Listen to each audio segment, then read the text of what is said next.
המשיח, בביאת המשיח אני מאמין. עם כל זה אחכה לו בכל יום שיבוא.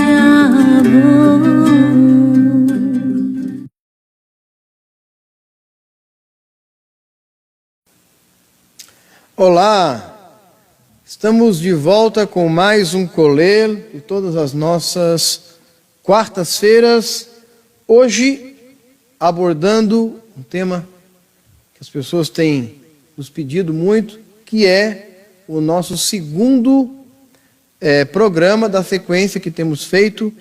Fizemos já o primeiro, hoje o segundo programa sobre a farsa da divindade do Messias.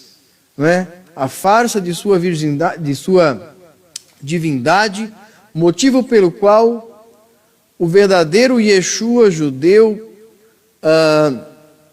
histórico, aquele que viveu há 2000 anos, aquele que se tornou um proeminente rabino em seu tempo, o que levou a por muito ser considerado Mashiach, se tornou, infelizmente, em uma divindade pagã, se tornou a projeção das divindades pagãs, das culturas que foram assimiladas pelo Império Romano, e quando o Império Romano estava em vias de sucumbir, em vias de acabar, então a estratégia de unir o Império pelas armas teve de ser substituído pela religião, com o emergente, crescente movimento dos discípulos do Rav Yeshua, que após a morte de seus primeiros discípulos, de seus primeiros talmidim, acabou por inchar, dando vazão para que outros viessem de outras religiões, de outras formas de fé. E, infelizmente, com o passar do tempo, essas religiões de onde esses gentios vieram, ao invés de passar por uma conversão séria, eles vieram e, ao vir, foram gradativamente trazendo sua religião pagã que eles haviam assimilado dos povos de onde vieram. Então, no quarto século, com o surgimento do catolicismo romano, duas coisas começaram a acontecer. Uma, a oficialização do paganismo que já se encontrava presente dentro daquele movimento. Existia dentro do movimento dos discípulos de Yeshua, já 4 séculos depois, é mais ou menos o tempo em que o nosso país foi descoberto, então é muito tempo.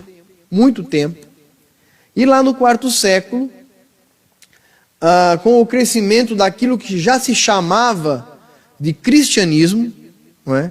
Ou messianismo, trazendo mais para uma linguagem judaica, ele já era permeado de elementos estranhos à fé judaica. Entre eles, a gradual divinização do Mashiach. Tudo começou quando o Mashiach passou a ser conhecido como Filho de Deus.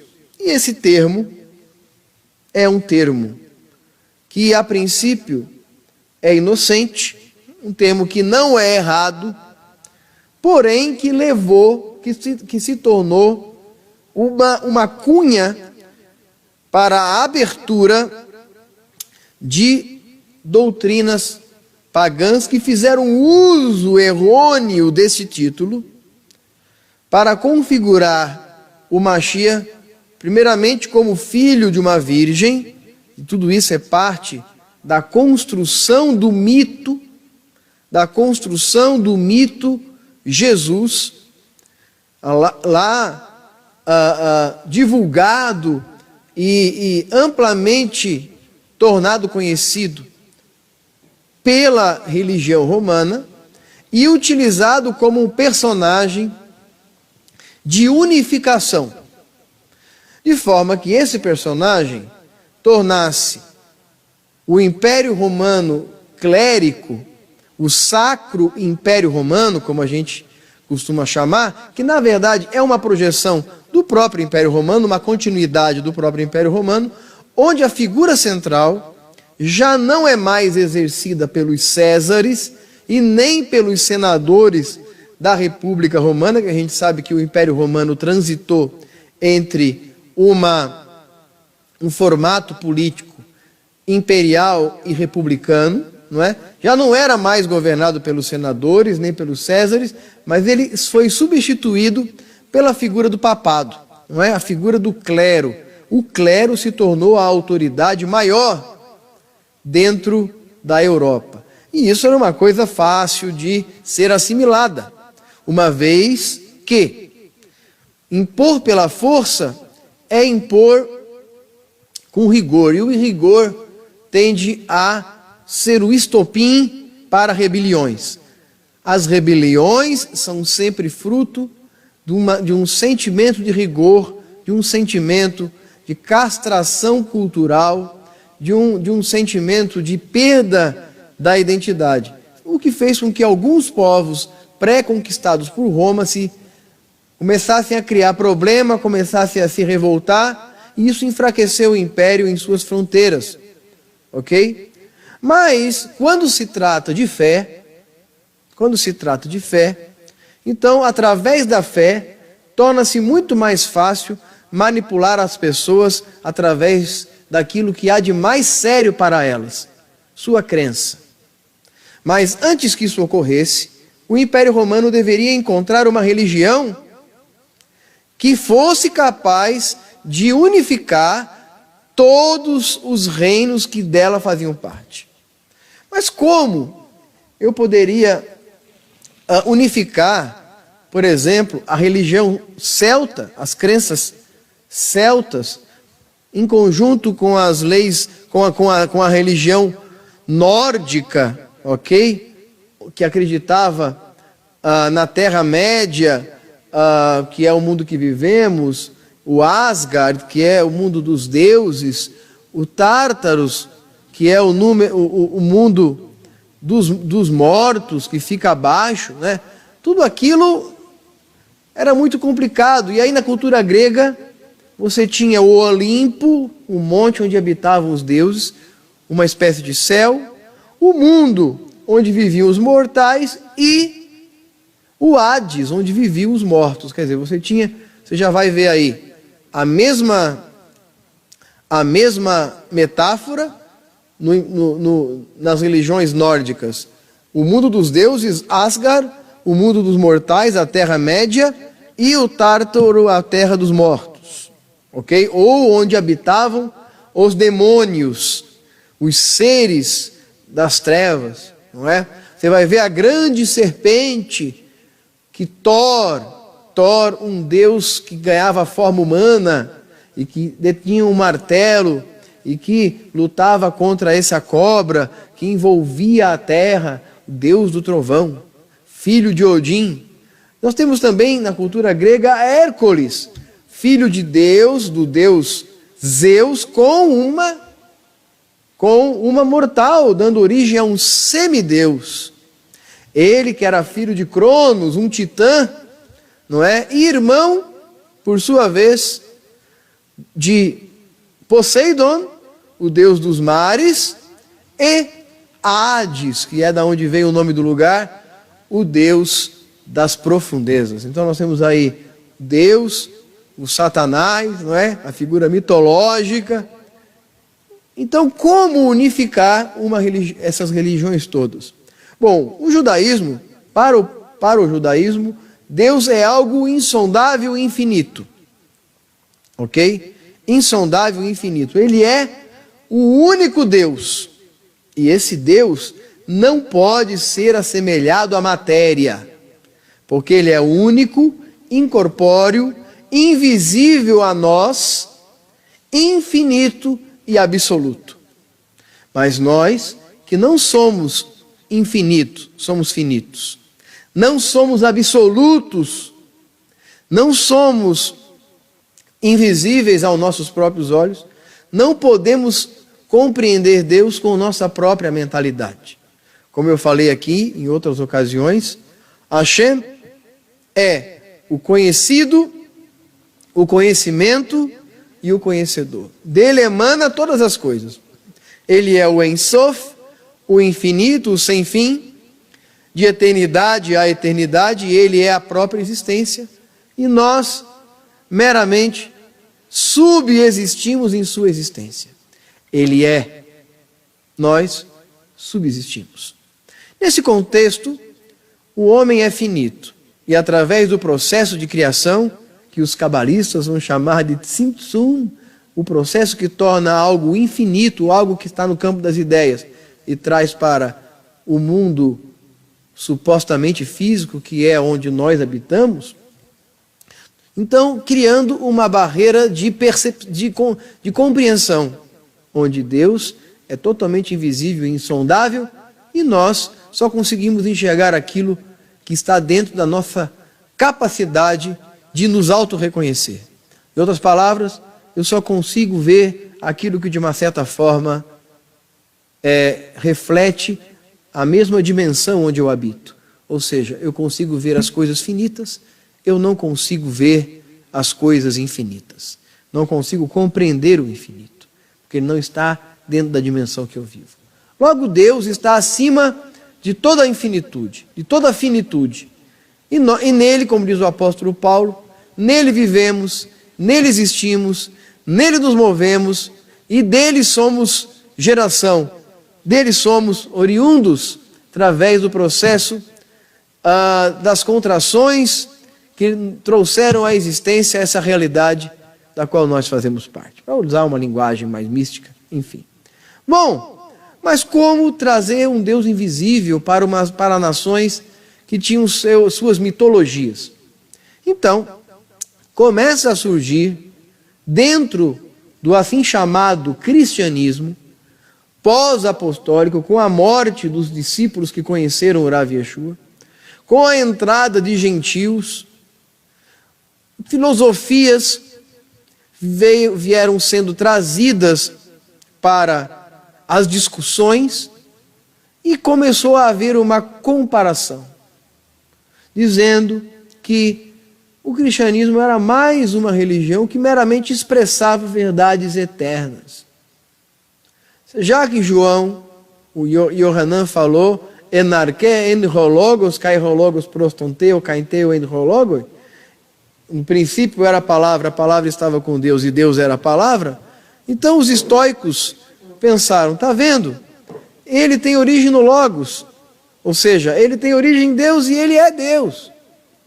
E de fato isso começou a se tornar o princípio, a primeira fagulha de algo que se tornaria uma das piores e mais famosas formas de Avodá Zará. Quando o Rav Yeshua morre, é ocultado de nós, seus discípulos também morrem, então ele se torna um personagem amplamente interpretado pelas mais variadas correntes filosóficas ou religiosas. Então, o Rav Yeshua deixa de pertencer à história e passa a pertencer à mitologia do Ocidente.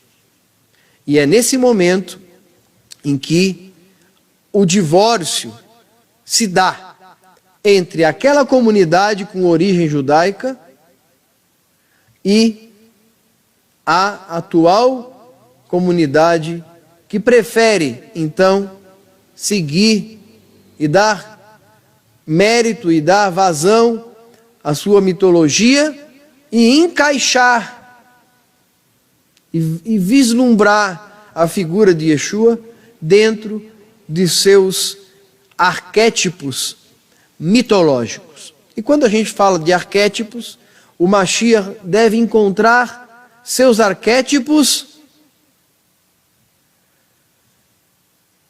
na Torá, nos profetas, nos personagens. Mashiach era homem Moshe era homem, e quando é dito que o Mashiach seria semelhante a Moshe Rabbeinu, significa que ele deveria ser semelhante a Moshe Rabbeinu. Moshe Rabbeinu não era homem, não era Deus, ele era homem. Moshe Rabbeinu era profeta. Moshe Rabbeinu fazia sinais. Moshe Rabbeinu não era divino. Muito embora Hashem tenha dito a respeito dele que ele seria para o povo de Israel como um Deus, e assim Aharon seria o seu profeta. Mas quando ele disse isso, ele quis dizer que ele estaria na boca de Moshe, naquilo que Moshe fizesse, a autoridade de Moshe, a ponto de fazer os sinais de Deus, de ser um canal dos sinais de Hashem ao Egito. E como ele tinha dificuldade de fala, de discurso, então Aharon era quem falava como porta-voz de Moshe. Então é isso, Moshe não tinha nada de divino, Moshe não tinha nada de Deus, nada de semideus, ele era um homem nascido de mulher, de um casal normal, de uma relação conjugal. Ok? E é nesses personagens que Mashiach deve estar projetado. Deve ter sua origem, vamos dizer assim, a sua característica. Então nós vemos que ao momento em que esses personagens judaicos perderam o interesse, deixaram de ser o interesse da comunidade laica, não judaica, que veio a adentrar o movimento,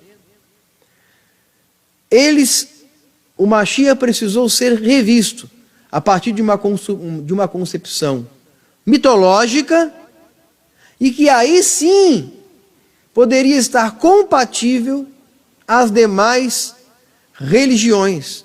Quer dizer, falar de um Messias que veio do céu, que voltou para o céu, que nasceu de uma virgem, que desceu ao Hades, ao inferno, e que subiu aos céus, é perfeitamente compreensível dentro das religiões pagãs, que tem sua origem em Babel, tem sua origem na Babilônia, tem sua origem na primeira forma de idolatria, ou o primeiro movimento realmente grande entre o mundo, que é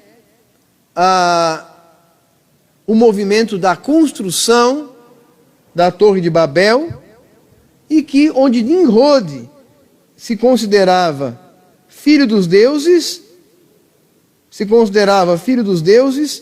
filho de Tamuz. Tamuz é o deus do sol, o deus do verão, ok? O deus do verão, e com Semíramis, sua mãe. Semíramis teria sido concebida pelo sol e gerado Nimrod. E o Nimrod foi o rei de Babel.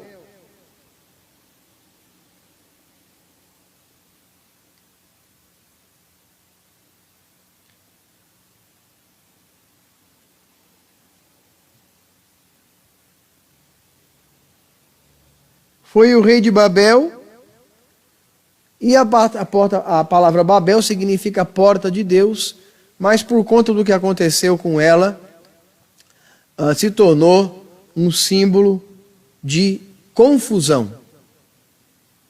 Ok? E a tentativa de alcançar Deus para tornar célebre o seu próprio nome. E daí é que vem toda a religião, toda a forma de religião moderna, onde Roma encontra, naquela vertente judaica, já contaminada com as teorias pagãs, ela encontra nisso uma forma de tornar célebre o seu próprio nome. Ou seja, é a reconstrução teológica da Torre de Babel. Então, o nosso estudo de hoje vai se concentrar especificamente nos escritos do assim chamado Novo Testamento, já que a Torá e os profetas, a gente já sabe qual é o pensamento da Torá e dos profetas a respeito da unicidade de Deus. Quando a gente fala unicidade, a gente pode ser confundido com os unicistas. A crença unicista é a crença de que Deus assumiu uma forma humana na pessoa do Messias. Isso aí é ridículo, isso aí não é bíblico, isso é parte das divagações humanas e é uma avodazará, é idolatria, ok? Quando nós falamos da unicidade de Deus, porque nós somos unitaristas, vamos dizer assim. Nós cremos em Deus, em Hashem, como o único Deus, por um motivo simples: Ele é o tudo. Ele é a unidade absoluta e tudo está nele. Ele é a única coisa realmente que existe. Ele é o único Deus. E recitamos esse texto todos os dias, de manhã e de noite. Enfatizamos isso em nossa alma, colocamos isso em nosso pensamento. Shema Israel, Adonai Eloheinu, Adonai Echad. Ouve, Israel, o Eterno vosso Deus, o Eterno é um. Não falou que Ele é único, falou que Ele é um, Echad. E quando diz que Ele é um, logo entendemos que é mais do que simplesmente ser o único Deus que existe, mas Ele é o um absoluto. Ele é o tudo. Ok? Bom, mas eu quero então me debruçar um pouco sobre alguns textos do assim chamado Novo Testamento, onde nos escritos do que algumas pessoas gostam de chamar de Brit Hadashah, eu não gosto desse termo, enfim. Dentro dele nós vamos ver que não há cabimento para, nem mesmo à luz do NT, do Novo Testamento, encontrarmos qualquer subsídio para formular a ideia de um Messias divino, ou de um Messias Deus, ou de um Messias parte de uma trindade, outra teoria pagã, culminada, aprovada no Concílio de Nicéia de 325, e que era fruto de uma vertente defendida dentro do movimento, que era a vertente de Atanásio. Atanásio, que acreditava que Jesus era divino, e portanto, Deus. E aí vem toda aquela discussão sobre Maria, mãe de Deus. Primeiramente, Maria Antropotokos, mãe do homem. Mãe do homem. Depois, Maria Antropo Iesu, filha, mãe de Jesus. E por fim, Maria Theotokos, mãe de Deus. Ok? Portanto, uma virgem fecundada por Deus. O que à luz da Torá não é apenas improvável, não é apenas impossível, como é pecado. Nesse caso, ele seria um manzer, um bastardo, já que, se Deus proíbe que uma virgem desposada tenha relação com outro homem, a ponto de que ambos possam chegar a ser apedrejados à morte, levados à condenação por apedrejamento, como Deus poderia fazer algo semelhante e contrário àquilo que Ele mesmo contraria, por se compadecer, por honrar a figura do marido? Então não tem sentido essa história aí. Bom, quero pegar aqui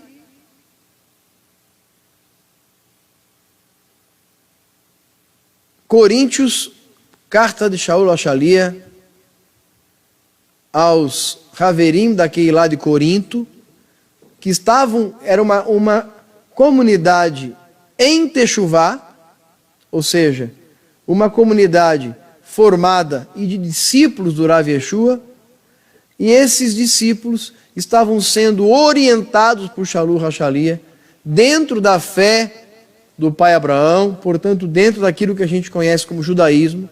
Dentro do judaísmo, estavam iniciando, e ele estava trabalhando aquilo que há de mais essencial na fé judaica, ok? A crença no único Deus. E ele fala aqui sobre a comida sacrificada aos ídolos, não é? E ele fala assim, versículo 4 de Coríntios, capítulo 1, primeira carta dele aos Coríntios.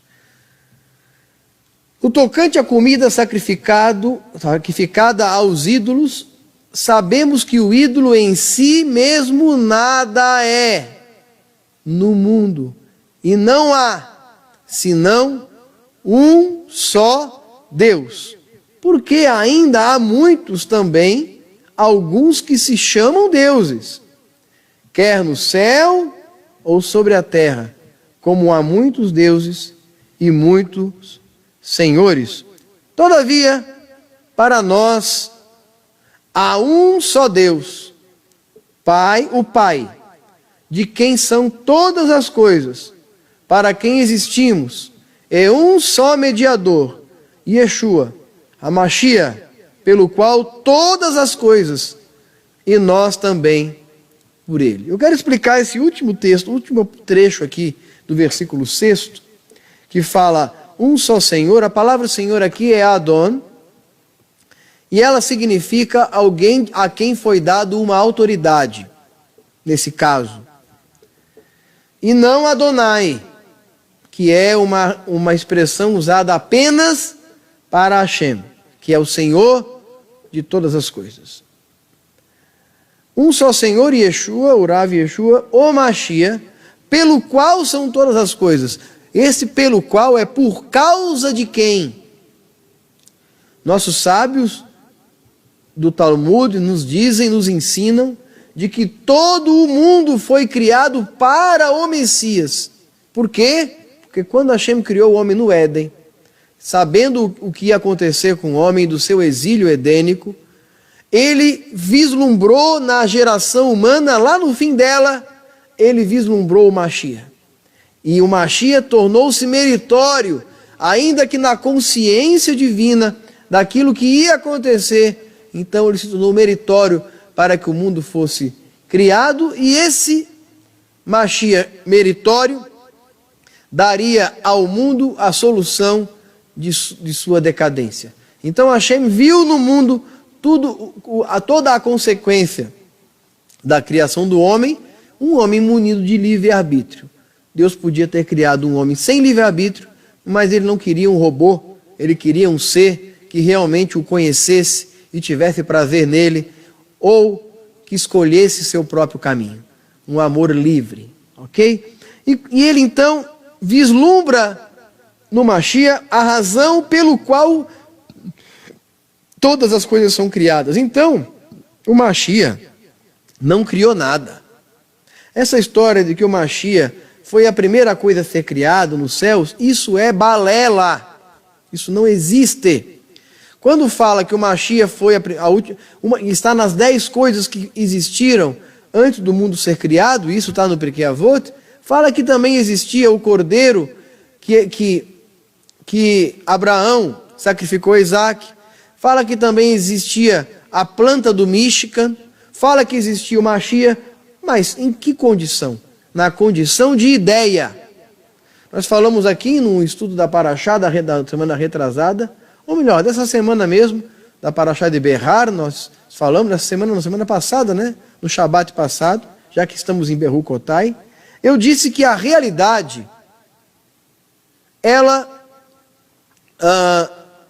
está em 2 estágios.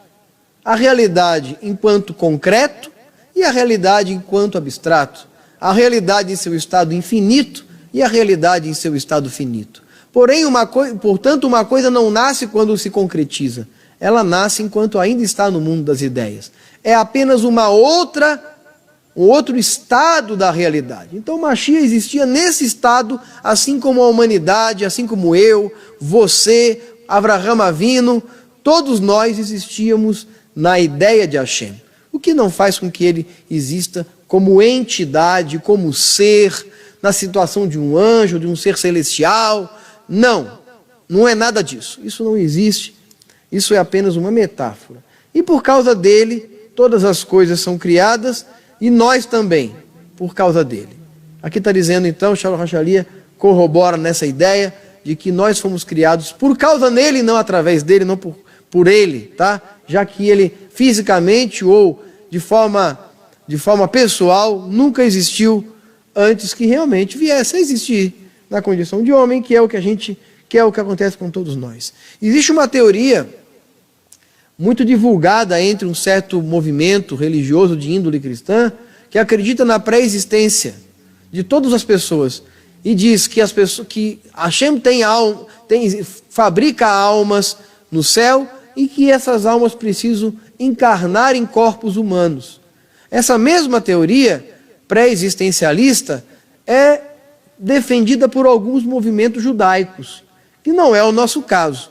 Nós somos um movimento de índole pró-ortodoxo, não totalmente ortodoxo, mas na construção de um caminho que tende mais à ortodoxia, pelo menos no que se refere ao cumprimento da Torá, mas não somos uma linha mística, somos uma linha racionalista, portanto não acreditamos em reencarnação, imortalidade da alma e coisa do gênero. Nosso contato com a Kabbalah é um contato superficial, embora estudemos ela de forma mais profunda, mas aquilo que realmente ensinamos é aquilo de essencial, uma Kabbalah mais aplicada, a Kabbalah do autoconhecimento. Então essa história do pré-existencialismo, de todos os seres na condição de seres pensantes, de entidades, não é o nosso caso, não é o que cremos, e não é o que se encontra registrado na Torá, e nem nos profetas, não é o que encontramos com base bíblica. Não há base escriturística para estas crenças. Ok? Bom, um outro texto,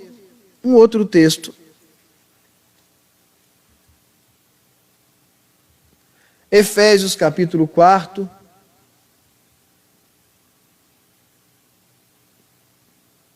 ele fala, com toda humildade, versículo 2, Efésios 4, verso 2, com toda humildade e mansidão, com longanimidade, suportando-vos uns aos outros com amor, esforçando-vos diligentemente para preservar a unidade do Espírito no vínculo da paz. Há somente um corpo. Quando eu falo esse corpo aqui, é o que eu chamo de somos uma única alma, um único corpo, um Espírito, o mesmo Ruach HaKodesh que está em todos nós, como também se fosse chamado em uma só esperança do vosso chamado, da vossa vocação, a um só Senhor. Talvez aqui a palavra kurios em grego refere-se aqui provavelmente a Deus, um só Deus. Aqui é um só Senhor, no sentido de Adon, referindo-se a Mashiach. Um só Senhor, uma só emuná, uma só fé, que não é só uma só crença apenas, mas é uma só prática religiosa. Uma só tevilá, não significa que é uma só que a pessoa pratica, mas uma só espécie de tevilá, uma tevilá feita pelos méritos do Mashiach. Um só Deus,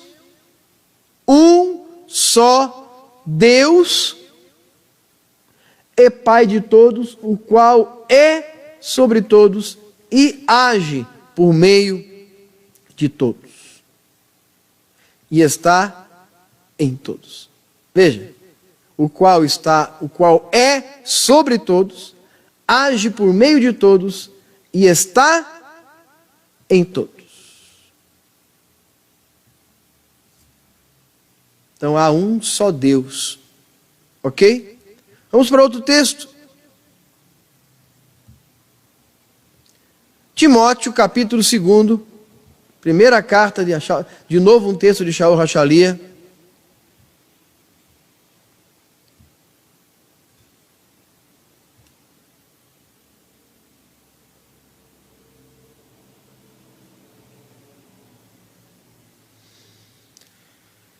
Verso 3, Timóteo, carta a Timóteo, capítulo 2, verso 3. isto é bom e aceitável diante de Deus, nosso Salvador. Quem é nosso Salvador?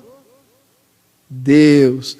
Yeshua Teino, nosso Salvador. Contudo, o Mashiach é Salvador? O Mashiach sim é um tipo de Salvador, mas chamado em hebraico Moshieno, aquele que nos resgata, aquele que nos salva, aquele que nos tira da nossa condição, assim como Moshe Rabbeinu também é chamado Moshieno. Ok? Mas não o Salvador no sentido de Deus, porque Deus é Yeshua Teino, Ele é nosso Salvador, nossa salvação. Mas Mashiach é o nosso resgatador, é isso que significa aqui a palavra Salvador. E aqui, no caso de Deus, é o nosso Salvador de fato.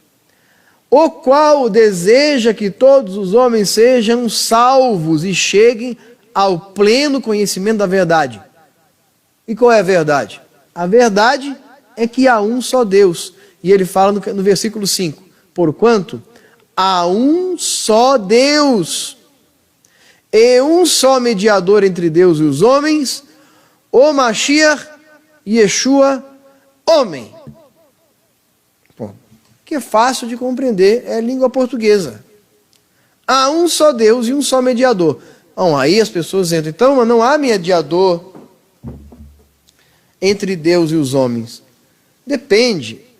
Se você entende mediador como alguém a quem você deve rezar, e não a Deus, como se você pudesse se comunicar com o Messias, com alguém que está morto, alguma coisa do gênero, então isso não existe mesmo.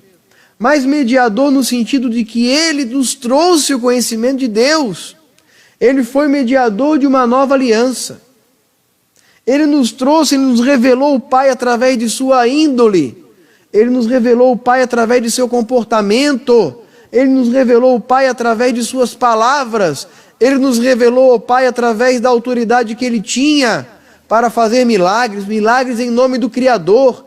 Ele nos revelou a Hashem em sua própria essência, de forma que ele atingiu o nível do Ihud, quando o homem e Deus tornam-se uma coisa só. Quando a nossa unidade com o sagrado é uma coisa só, e ele nos levou a essa unidade com Hashem também, através dos méritos que ele compartilhou conosco, produzindo em nós o seu fruto, nos tornando seus filhos espirituais, como um Rav que faz discípulos, um tzadik que contamina com os seus discípulos da sua Shekhinah, a Shekhinah que está no tzadik. Nesse sentido, ele foi o mediador, ele é. E esse mediador não é alguém que fica rogando por você lá em cima. Olha aquela pessoa lá, vai lá, salva aquela pessoa, meu pai, eu estou rezando por ele lá. Isso não existe. Isso é paganismo. Isso é crendice, isso é avodá zará, idolatria. A ninguém se deve orar, senão a Hashem. A ninguém se deve dirigir qualquer prece, senão a Ele, ao Pai. Ok? A Hashem. E esse mediador, fala aqui, mediador entre Deus e os homens, o Mashiach Yeshua, homem. Homem. Não Deus, não semideus, não Deus homem. Homem. Homem. Um homem. Ok? O qual a si mesmo se deu em resgate por muitos. E aqui nós evocamos a lei do caparat ador e do kiddush Hashem. É dito que um tzadik, quando morre, ele não morre. Ele continua vivo em cada um de nós, na pessoa daqueles a quem ele influenciou. E o resgate dele foi que através de seus méritos, através dos méritos do tzadik, dos méritos do Rav Yeshua, o tzadik, Yeshua a tzadik, nós encontramos diante de Deus méritos, assim como os nossos sábios, assim como nossos pais, assim como o povo judeu pede a Deus pelos méritos de Rambam, pelos méritos de Nachman de Breslov, pelos méritos do Rebbe de Lubavitch, que todos sejam de bendita memória, e que estejamos juntos na ressurreição, e que sua luz brilhe no meio do mundo através daquilo que eles nos deixaram, mas eles não são Mashiach. Mashiach já veio. Porém, o mundo não o pôde compreender. Mas ele veio, ele apareceu uma primeira vez, não para instituir o Miketz Yamim, os dias do fim, mas para anunciar os dias do fim. E desde então, a redenção messiânica foi estartada. Segundo Daniel, capítulo 9, de acordo com Daniel, capítulo 9, o Mashiach deveria vir e depois dele até o fim haveria guerra. Então, vemos ali que o Mashiach não viria uma única vez. Que após o Mashiach, até o fim haverá guerra e sangue. Então, a primeira aparição do Mashiach não traria a paz necessariamente no primeiro momento, mas até o fim haveria guerra. E no fim, Mashiach reapareceria. Nossos sábios dizem isso, mas isso é uma história para outro pôr do sol, como a gente fala. O importante aqui é como Mashiach é apresentado aqui nos escritos do assim chamado Novo Testamento. Bom, vamos ver aqui um texto.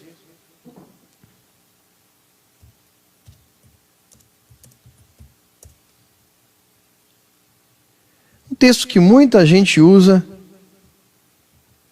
para se referir a Yeshua, ao Rav Yeshua, como o próprio Deus. Que é um absurdo, mas a gente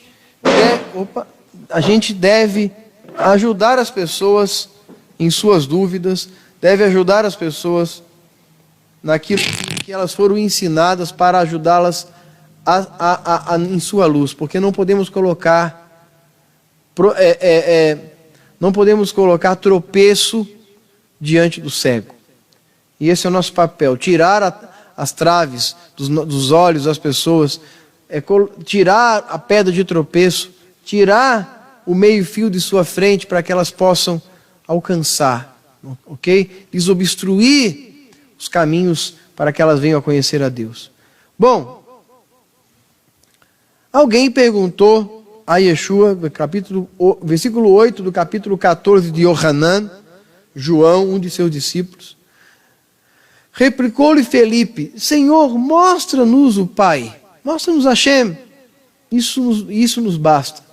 E disse-lhes Yeshua a Felipe: há tanto tempo estou convosco e não me tens conhecido? Quem vê a mim, vê o Pai. Como dizeis, mostra-me o Pai? Puxa, texto complicado, texto que está dizendo aqui que ele é o Pai. Não, esse texto não está dizendo que é o Pai. Esse texto está dizendo que quem via a ele, via o Pai. Baseado nisso, nós temos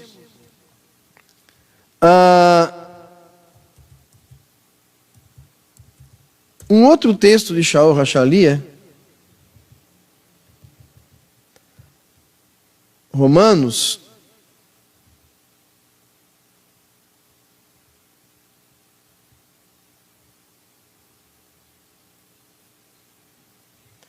capítulo 8, verso 29, vai dizer assim: Porquanto aos que de antemão conheceu, também os predestinou para serem conforme a imagem de seu Filho, a fim de que ele seja primogênito entre muitos irmãos. Ou seja, Yeshua não veio para ser o único Filho de Deus, mas ele veio para que nós também tornássemos os filhos de Deus.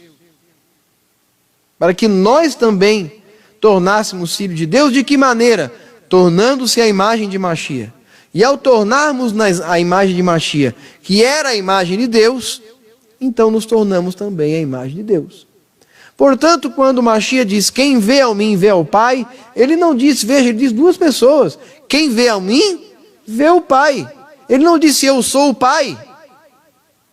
Quem vê a mim, vê ao Pai. Por quê? Porque o Pai reflete-se em mim. Porque a Hashem estava nele. O Ruach HaKodesh estava nele. Ele tinha um nível que transparecia a Hashem onde quer que ele fosse. É um tzadik. Um tzadik haemet. Alguém que em seu tempo seja capaz de trazer a presença divina aos homens que o veem e que convivem com ele. Filipe, que perguntou, mostra-nos o Pai, talvez ainda não havia alcançado a percepção de que é impossível ver a Deus. Mas Yeshua, sabendo disso, talvez não quis gastar tempo ali explicando para Filipe, talvez Filipe não estivesse preparado para entender Deus enquanto absoluto. Então ele disse, quem vê a mim, vê ao Pai. Ou seja, o Pai está em mim. Isso é o Pai, isso que eu faço, isso que eu falo, é o Pai que está em mim. Por outro lado, ele não disse ser o Pai. Bom, tem um outro texto ainda.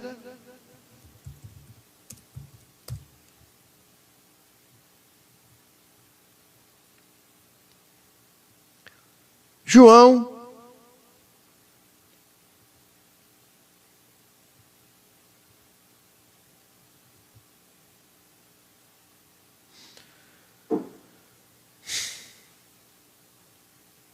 veja, versículo 27 em diante. As minhas ovelhas ouvem a minha voz. João 10.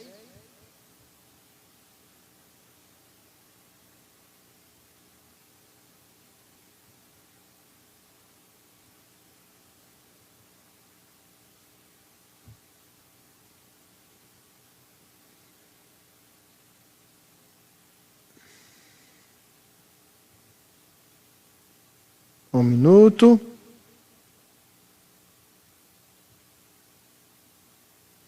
Ok. 27. As minhas ovelhas ouvem a minha voz. Ouvem a minha voz. Eu as conheço e elas me seguem. Eu lhes dou a vida eterna. Jamais perecerão e ninguém as arrebatará da minha mão. Aquilo que meu Pai me deu. Está vendo aqui? O Pai o deu. Como é que ele pode ser o Pai? Como é que ele pode ser Hashem? É ridículo. É Avodah Zará.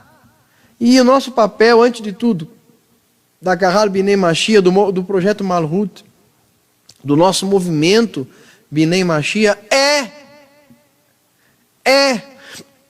tirar o mundo da idolatria através da instrução, da conexão e da redenção.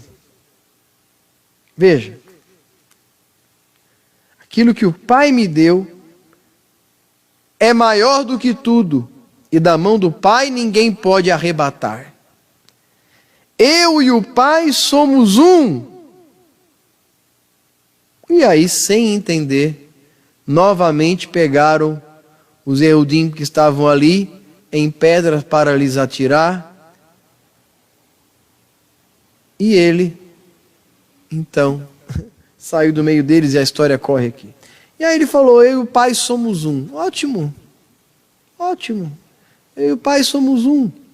Como responder essa pergunta? De novo, aqui é uma pergunta difícil. Está vendo? Ele é o Pai, ele está falando aqui, ele e o Pai somos um. Ok. Então vamos lá para também João, capítulo 17.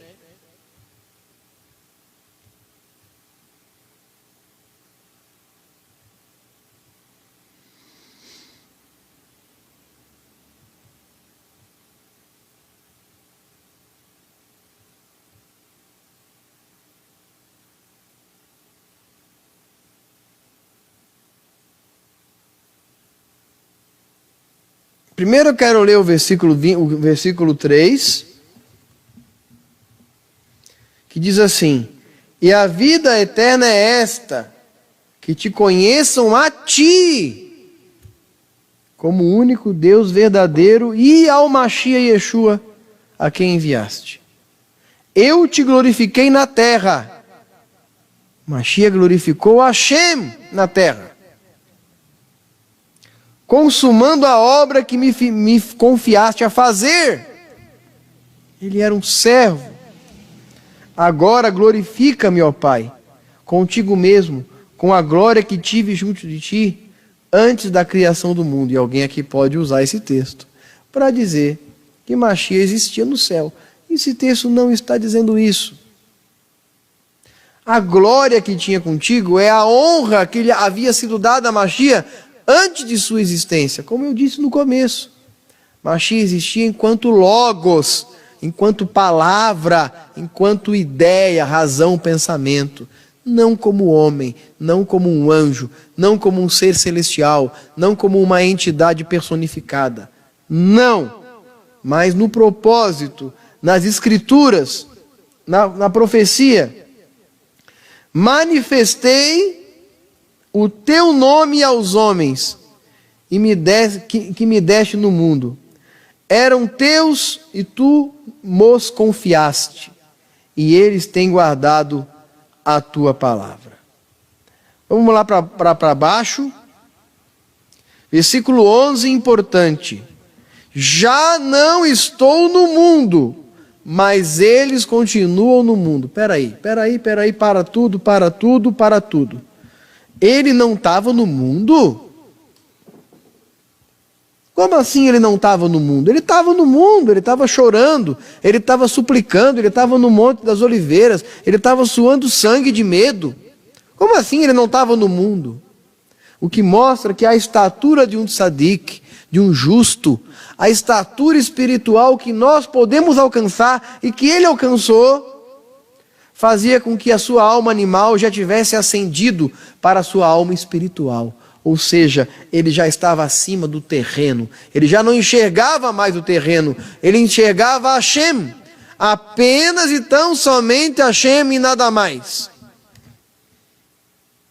Mas eles continuam no mundo, porque eles ainda não haviam se aprimorado no conhecimento de Deus, eram principiantes, tinham apenas 3 anos com ele. Mas, ao passo que vou para junto de ti, Pai Santo, guarda-os em teu nome, que me deste, para eles sejam um, assim como nós. Veja. Lá no outro texto, e eu não vou entrar nesse agora, que eu vou para junto de ti, isso não é o tema, a gente pode falar no outro tema, no outro texto, onde está o Messias, enfim. Mas aqui, o que ele diz é o seguinte: guarda-os em teu nome, que me deste, para que eles sejam um assim como nós. Assim como nós. Quando o Mashiach disse que ele e o Pai eram um em pensamento e unidade em vontade, e que eles também sejam um, mas eles eram 1, 2, 3, 4, 12, não é isso? Então como eles podiam ser um sendo 2, sendo 12? Porque é uma unidade de espírito, é uma unidade de vontade, é uma unidade de amor, é uma unidade de aparência espiritual, uma unidade de caráter, uma unidade de essência. Isto é ser um. Eu e o Pai somos um. Que eles também possam ser um da mesma forma como nós somos um. E como eu prometi, eu não vou falar de hoje do que está dizendo aqui, mas não vai passar batido, teremos um outro estudo sobre eu vou para junto de ti. Aguardem, vamos falar nisso no outro dia. Bom, então, Rav Ezra, é proibido que nós nos dirijamos a Yeshua em nossas preces? É lógico que sim. Somente a Ele se deve adorar. Vamos ver aqui?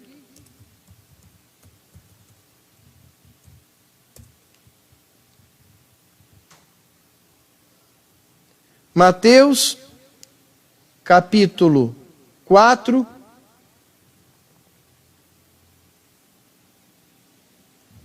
verso 10.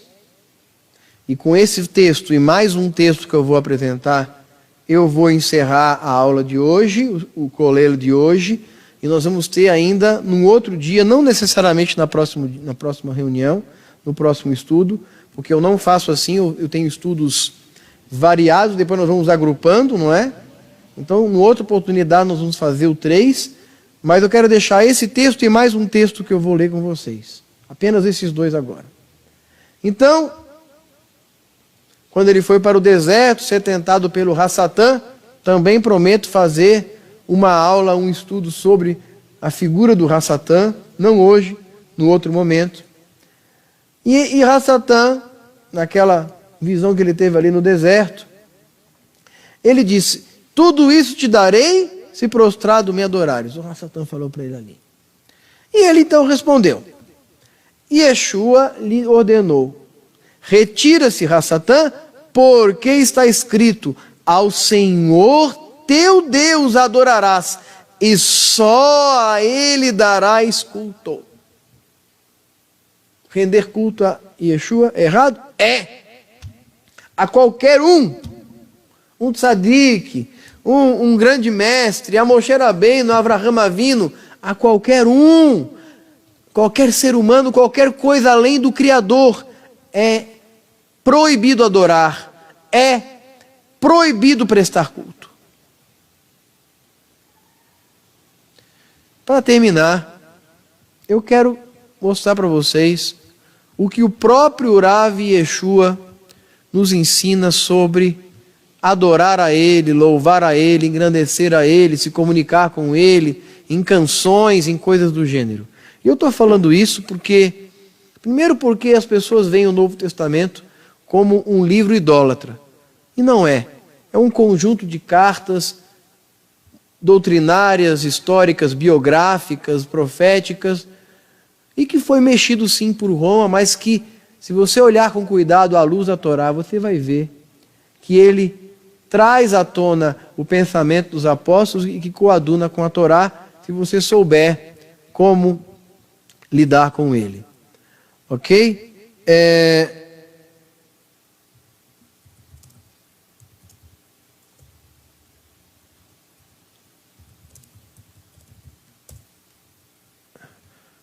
João capítulo 5, Yohanan, capítulo 5,